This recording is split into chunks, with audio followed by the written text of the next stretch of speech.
किसान को कोई लाभ नहीं होने वाला इसमें। सबसे पहले मुझे एक बात बताइए, अगर आप जर्नलिस्ट हैं आपको इतना आइडिया होगा कि किसी भी देश की गवर्नमेंट है ना कंपटीशन को मार्केट में बढ़ावा देती है, क्यों? क्योंकि उन्हें ये होता है कि कस्टमर का, कंज्यूमर का कहीं नुकसान ना हो। अगर मुझे सिर्फ आप ही से ख़रीदना है और आप ही को बेचना है, हर चीज़ आप तय करेंगे, मैं नहीं करूँगी, तो गुलाम में और मोनोपोली में सिर्फ आपसे खरीदना और बेचना कोई डिफरेंस है? मोदी गवर्नमेंट की कोई एक पॉलिसी बताओ जिसमें कंपटीशन को बढ़ावा दिया गया हो।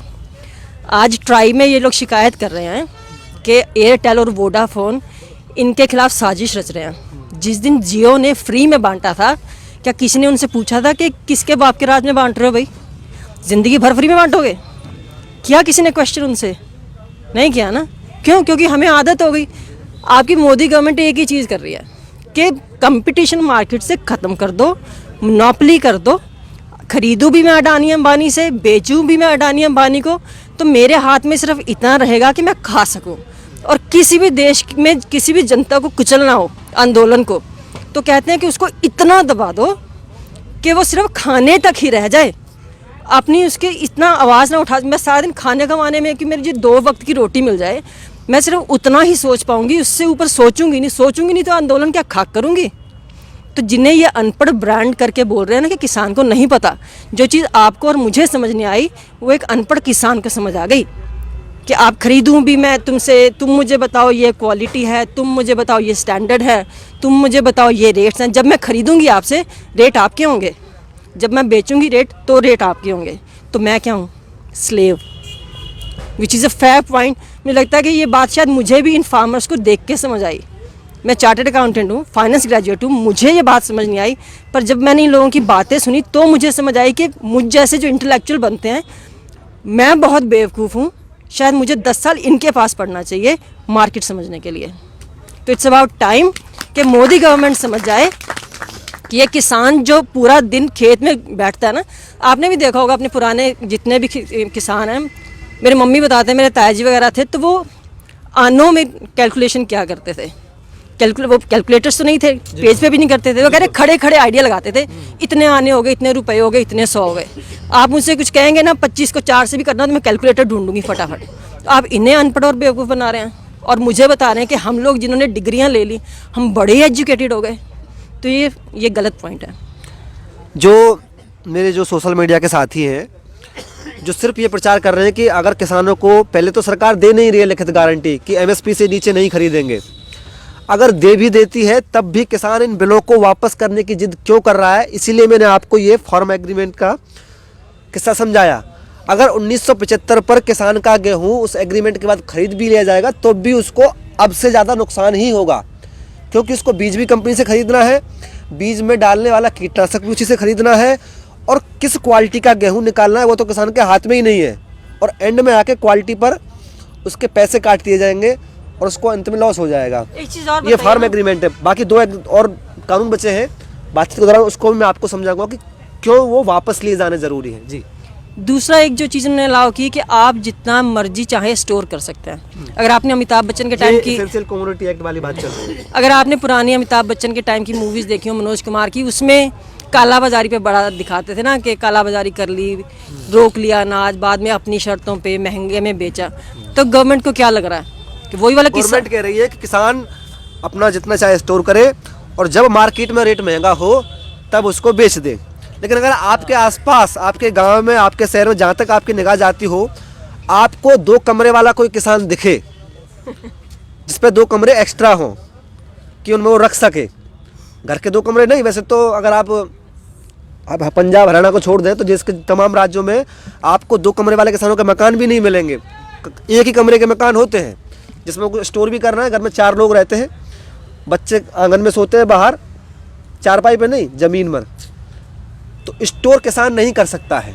जी, आप कुछ कह रहे थे। तो अगर मैं कह रही हूँ कि आप जितना मर्जी, देखो आप जैसे कह रहे हो एक छोटा किसान है, वो बेचारा कहाँ स्टोर करेगा, उसको तो अभी के लाले पड़ रखे हैं ना, मैं अभी बेचूँ, मुझे किसी ने शादी करनी है, किसी ने किसी रिश्तेदार की शादी में जाना है, 100 काम होते हैं, किसी ने बच्चे की फीस भरनी है, वो स्टोर नहीं कर सकता। स्टोर करेगा वो जो बहुत बड़ा ज़िम्मेदार होगा, या ये जो हम कॉर्पोरेट्स की बात कर रहे हैं। और ये हम जानते भी हैं कि इनके वेयर हाउस और स्टोर्स बन चुके हैं। तो मतलब कोई भी नया बिल पास होने से पहले जो लाखों करोड़ों 70% और हमारी जो ऑक्यूपेशन है वो फार्मिंग है, राइट। तो 70% लोगों को जिसने इफेक्ट करना था वो तो मैंने किसी से डिस्कस नहीं किया, पर कॉर्पोरेट्स के साथ ऑब्वियसली डिस्कशन हो गया ना, जो इतने बड़े बड़े वेयर हाउसेज बन रखे हैं। तो ये क्या नहीं बताता कि ये किसके फ़ायदे में बात चल रही है। मैं अपने पढ़े लिखे दोस्तों को भी डेली कमेंट कर रही हूँ कि it's not the time to sit on the fence. अगर आप कहते हो कि हमें बिल नहीं समझ आए तो सिर्फ गवर्नमेंट की साइड का देख के मत डिसाइड कीजिए कि गवर्नमेंट कह रही है तो सही है। खुद पढ़िए उन चीजों खुद को। पढ़िए, खुद समझिए। अगर आप पढ़े लिखे हैं, सुनिए, खुद पढ़िए, आप खुद पढ़े लिखे पढ़िए। हैं तो। और दूसरी बात ये, अगर गवर्नमेंट के किए पढ़िए और फिर सारी किसानों से बात करिए उस विषय पर, क्योंकि वो किसान उस खेती को कर रहे हैं। आपको लगता है कि एमएसपी मिल जाएगी, खत्म नहीं कर रहे हैं, एक्ट में पढ़ने पर खत्म तो मिलेगा भी नहीं, लेकिन इर्रिलेवेंट हो रही हैं चीज़ें। एमएसपी का महत्व ही नहीं बचेगा। एमएसपी मिलता है मंडियों में, और मंडियों में माल जाएगा नहीं। जब मंडियों में माल ही नहीं जाएगा तो एमएसपी कहाँ से मिलेगा।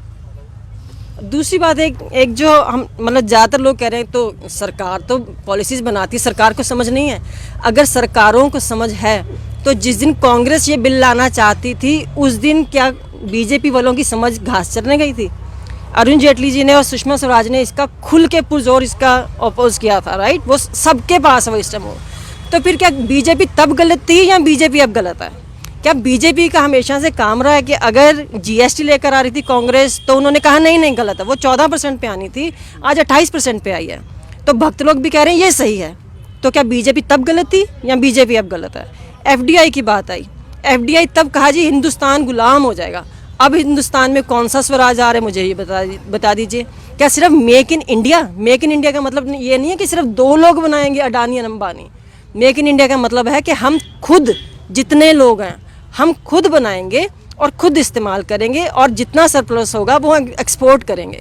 अगर मार्केट से में से कंपटीशन ख़त्म हो गया और मोनोपोली आ गई तो इतना ध्यान रखिए, आज किसान तो आज रो रहा है, आने वाले हर साल में हम खुद छातियाँ पीट पीट के रोएंगे, क्योंकि हमें इनकम टैक्स भी देना है, हमें सर्विस टैक्स भी देना है, हमें जीएसटी भी देना है। आप इनकम टैक्स पे करने के बाद ऊपर से एक्स्ट्रा टैक्स फिर से देते हैं, इनडायरेक्ट टैक्स। तो किसान तो शायद एक बार रोएगा, आप हर साल रोएंगे। तो इस टाइम है, अगर आपको बिल की नहीं समझ तो क्वेश्चन करना सीखिए। सिर्फ गवर्नमेंट के कह देने भर से कुछ नहीं होता। और जो लोग ये समझते हैं कि ये आंदोलन सिर्फ किसानों का है, उनको बीमारी है सब कुछ अंधकार में देखने की।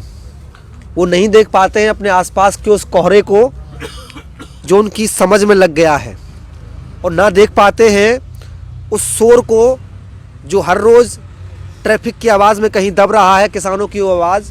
जिनको लगता है कि ये किसान सड़कों पर सिर्फ इसलिए हैं, ये खालिस्तानी है, या फिर विपक्ष इनको उठा रहा है, या फिर लगता है कि ये कोई बहुत बड़ी मांग है, या फिर इनको एमएसपी दे देने से उनके जेब पर बहुत बड़ा फ़र्क पड़ जाएगा।